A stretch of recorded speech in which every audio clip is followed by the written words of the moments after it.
Селям алейкум, сайгалы достлар! Доброе утро, уважаемые телезрители! Я рада встрече с вами на всеми любимой кухне Софраха Бьюранес. Сегодняшний салат – настоящая мечта, ведь в нем сочетаются самые вкусные продукты.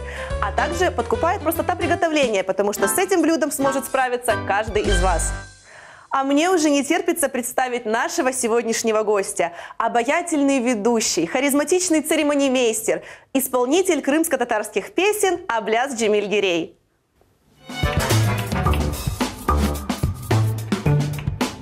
Каждая пара желает, чтобы их свадьба была настоящей сказкой и осталась надолго в памяти не только у них, но и у приглашенных гостей.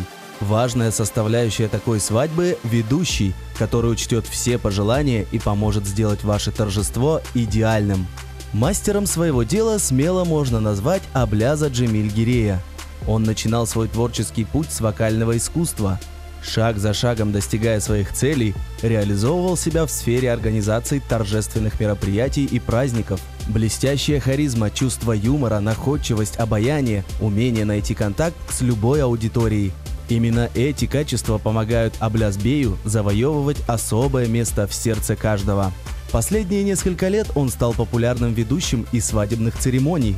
Трогательный и завораживающий голос сопровождает десятки влюбленных сердец на пути к новому жизненному этапу. А сегодня на кухне Софраха Бьюранес Абляз Джемиль-Гирей поделится авторским блюдом под оригинальным названием «Акайский» и подарит вам яркие эмоции.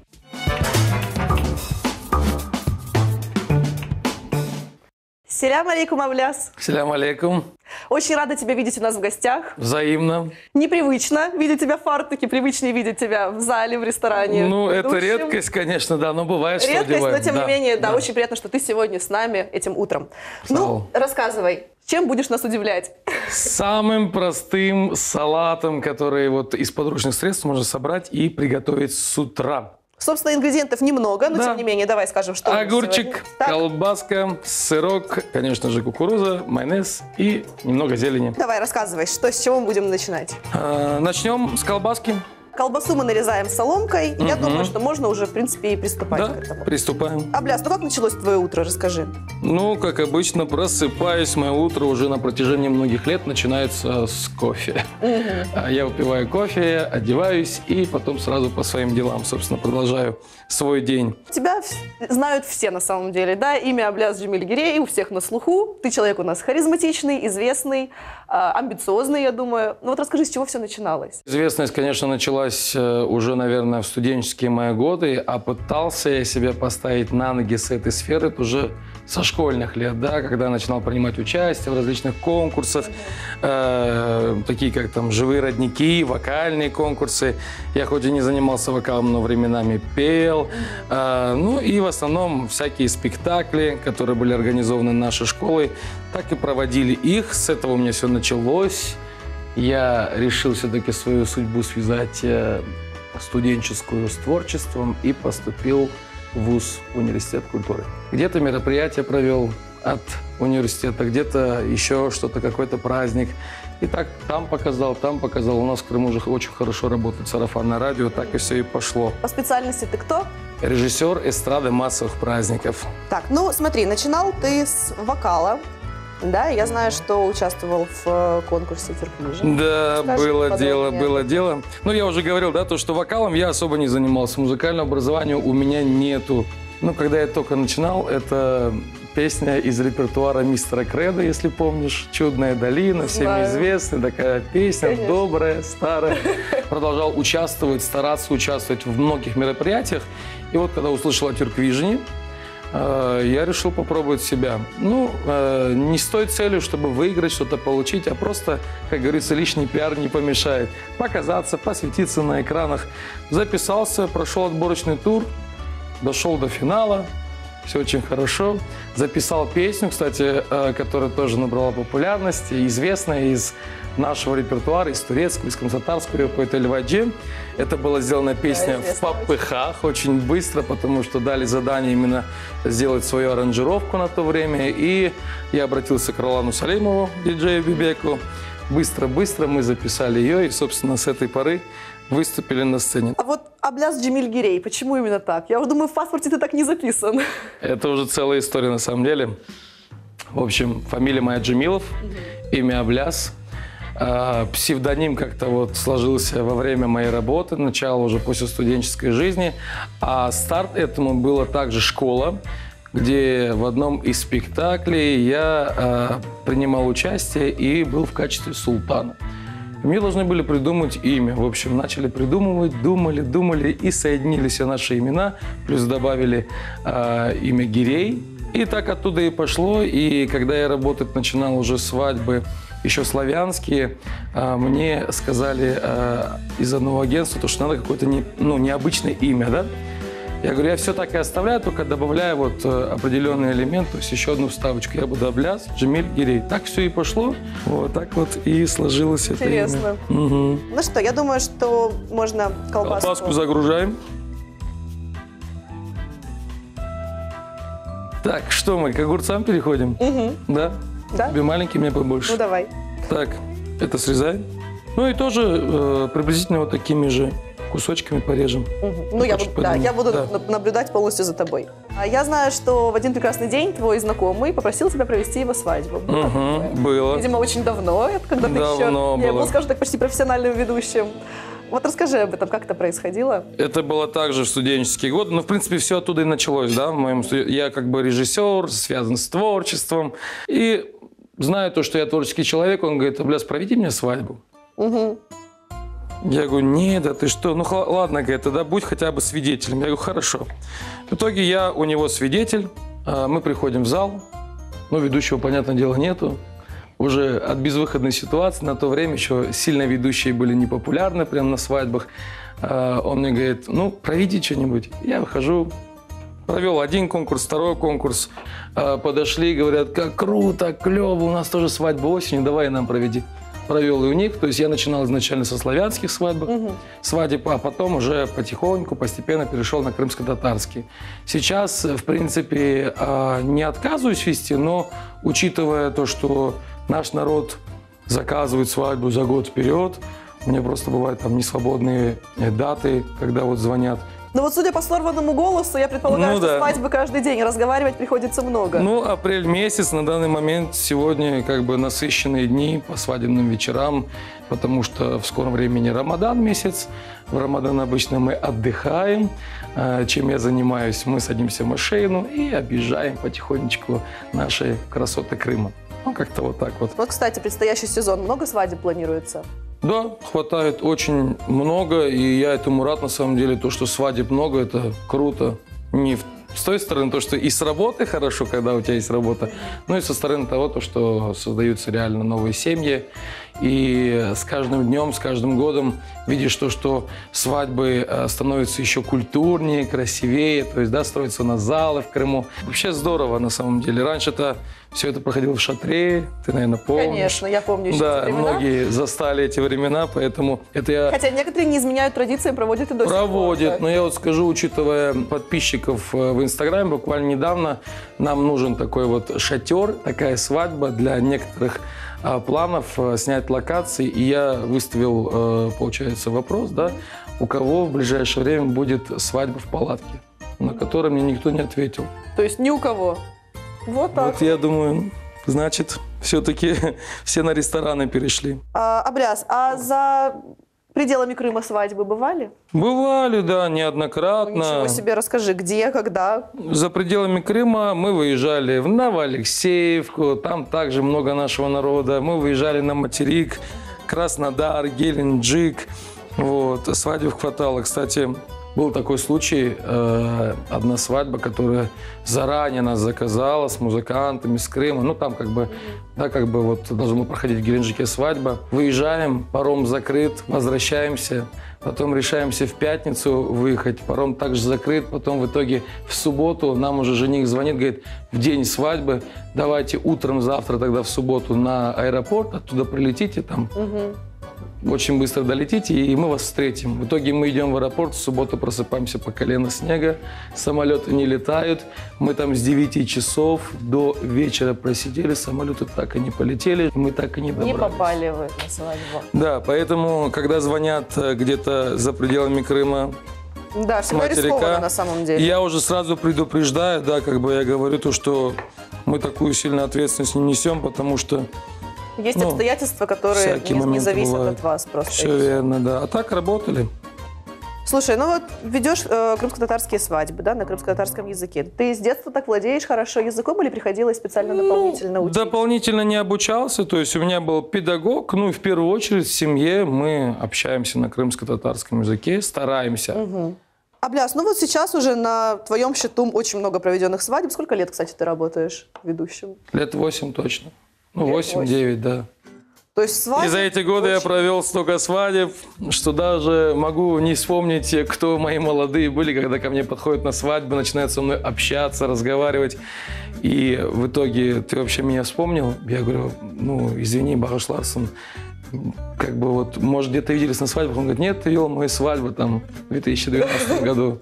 Ну, немножко неудобно, но учитывая то, что количество наших свадеб, да, это нереально. Я тут как бы даже с именами не всегда справляюсь. Если сравнивать с первой твоей проведенной свадьбой, вот расскажи, было ли страшно, был ли какой-то стресс, я не знаю? Вообще, как началось все? До свадеб еще я работал в клубах, там уже как бы, да, набрал опыта разговаривать, и перед любым выходом на сцену, в свое время, когда переживаешь, да, у меня ладошки вот так вот потели. Микрофон у меня был мокрый от переживаний, и даже в свое время я все записывал по сценарию. Сейчас, конечно, больше импровизации, потому что знаешь систему нашей свадьбы, как это все проходит, и уже особо как бы То есть сейчас сценария ты не придерживаешься, Нет, да, я так предполагаю? то есть сценарий у нас особо и не нужен на свадьбах, потому что все идет, ну, прямо скажу, по накатанной. У нас пока еще ничего такого сверхъестественного не добавляют. Поэтому самое главное – отметить нужных гостей, всех гостей, отметить молодых, поздравить их. Ну и в нужный момент пошутить, что-то провести, такой какой-нибудь интерактив, чтобы люди немножко повеселились, потому что наши свадьбы в основном же из танцев заключаются, все танцуют, и временами им надо от этого тоже отдохнуть. Поэтому больше импровизации. А вот касаемо именно национальных вот свадеб, вот крымско-татарские, там, русские, еще какие-то были интересные, может быть, какие-то необычные Были свадьбы, которые, допустим, армянские проводили, бывали и русские. Нарезали мы огурчик, да? Отправляем его туда же. Переходим на сыр. Да? Сыр мы также меленько порежем. Половинку тебе, да. половинку мне. Да. Делись. Так. Ага. Вот. Расскажи, знаешь, еще о чем? Расскажи о выездных церемониях. Выездные церемонии довольно-таки стали популярными для нашего народа, для молодежи. Пик был, я скажу вот по опыту своей работы, пару лет назад, именно очень такой сильный пик, потому что все аж с ума сходили от этих церемоний. Было столько церемоний, мы умудрялись по 2-3 работать церемонии, назначали время там на 11, на 2 часа, еще и в 3 часа где-то проведем, если рядышком работают, потому что места у нас в основном одни и те же. Это южный берег Крыма, где обычно их проводят, да, наши церемонии. В целом церемония, она более европейская и, мне кажется, более для самой молодежи, чтобы после того, как покатается молодежь, заехать где-то, перекусить, при этом чем-то насладиться. А насладиться могут вот таким, как бы, да, явлением, как церемония. Как проходит подготовка с молодоженами? К свадьбе или к церемонии в целом? Вот я даже не знаю, но и к тому, и к другому расскажи. У нас бывает разная подготовка. Бывает, настолько много раз можно встречаться, обсуждать сценарий, обговаривать все сюжеты, детали определенные, да, к свадьбам. Несколько раз приезжать к ним домой, пить кофе, уже сродниться, и уже приходишь на свадьбу, и прям человек как родной, скажешь: тетя Гулечка, селям алейкум. А с другой стороны, бывают еще старые закалки у нас заказчики, которые могут позвонить, ну, который может не сильно беспокоить, или не настолько уверены во мне, не знаю, позвонить и сказать: давайте в телефоне переговорим. Ну, хорошо, давайте. И так в телефоне переговариваем, имена записываю, родителей, близких, родных, молодых. А бывают свадьбы, приезжаешь на свадьбу и никого не знаешь, потому что никак не встретишься, то молодые заняты, ну, это не моя вина. Вот. И в итоге они говорят: давайте вы пораньше приедете, и мы там обговорим. Бывают и такие моменты. То есть это вообще уже чистая импровизация? Да, получается. Там впервые видишь молодых, впервые видишь родителей. Ну, я, наверное, даже вот кто нас смотрит, посоветую так не делать, потому что действительно, на самом деле, когда встречаешься, да, с заказчиками, ты уже как человек, уже знаешь его, комфортнее потом работать на самом вечере. Ты уже обращаешься к молодым, и это намного приятнее и самому себе, и молодым. Они тебя знают, ты их знаешь. Ну вот еще такие моменты у нас бывают на свадьбах.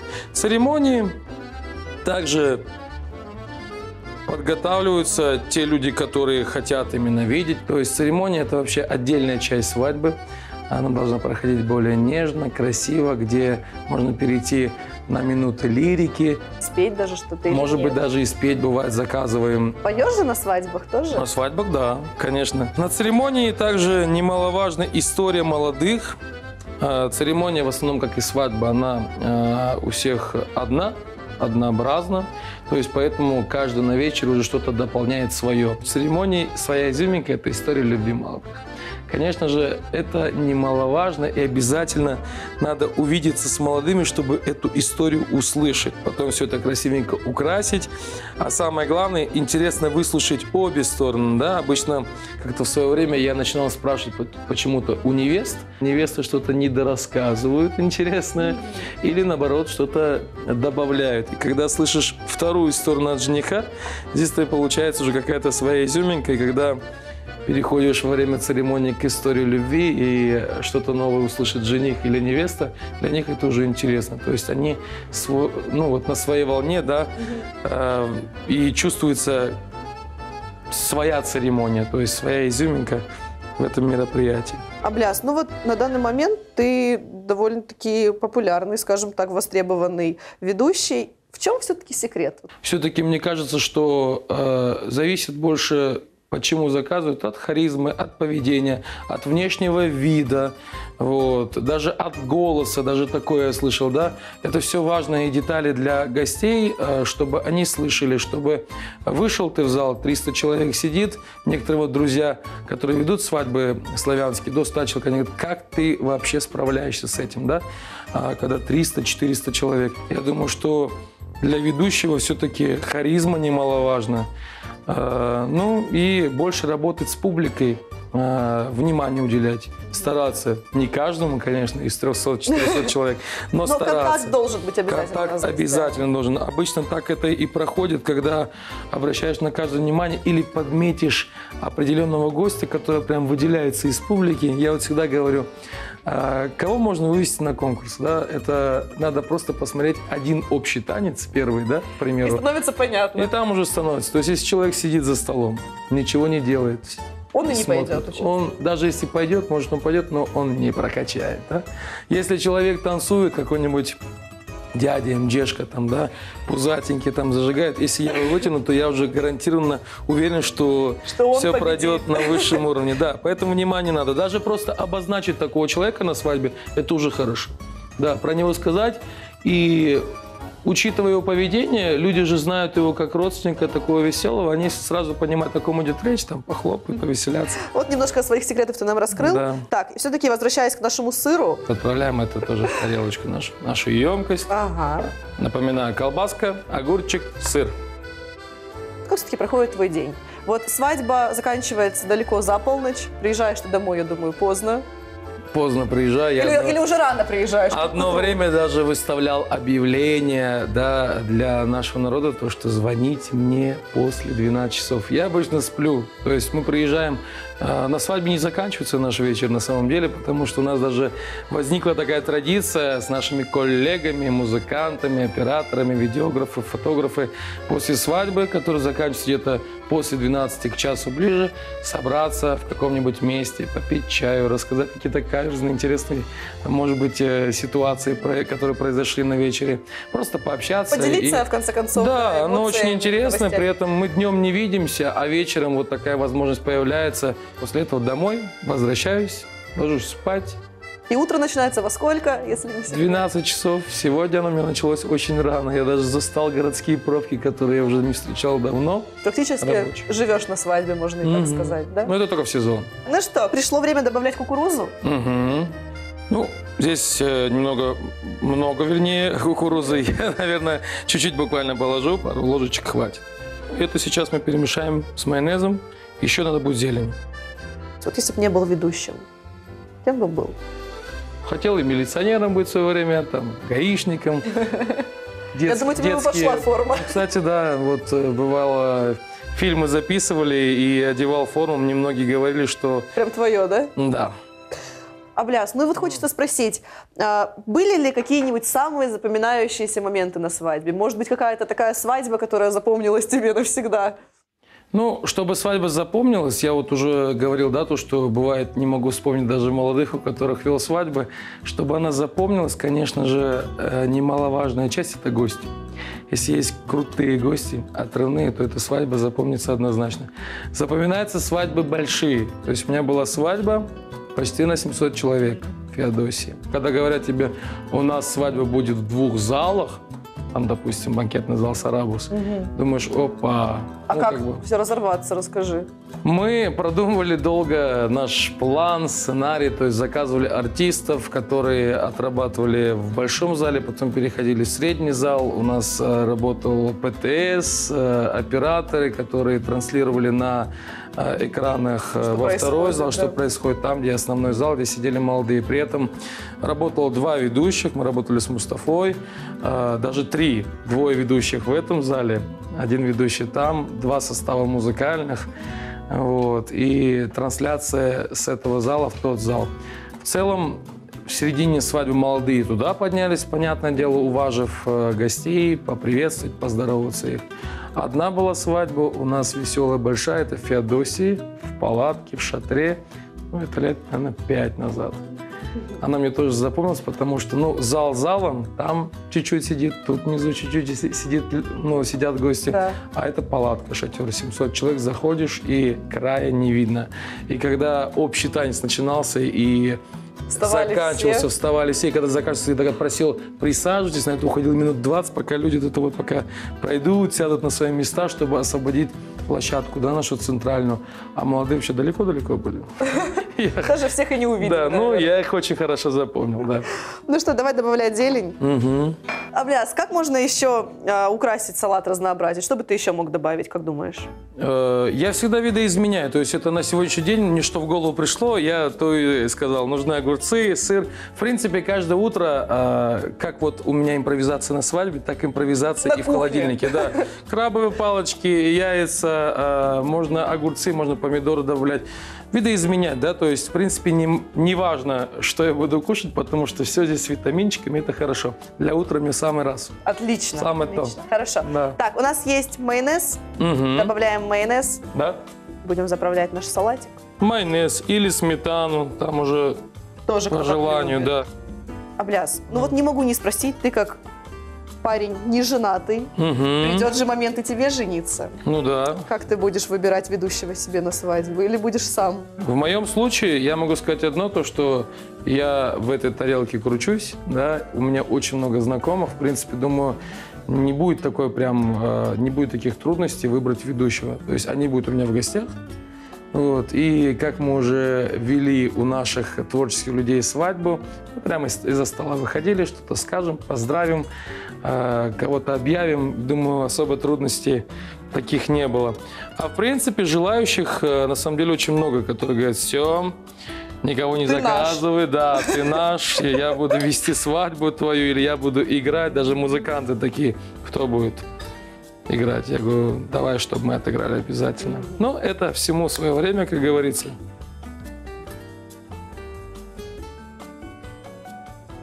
Ну что ж, наш салат готов. Нам осталось его выложить и украсить. Все очень элементарно. Салат ахайский. Всем рекомендую, кому надо это быстро-быстро вот сделать. Да. Мы же даже не упомянули. Да, а у меня все салаты ахайские. Понятно. В общем, берем тарелку, самая любимая моя часть, готовый салат, и выкладываем, да, его на тарелочку.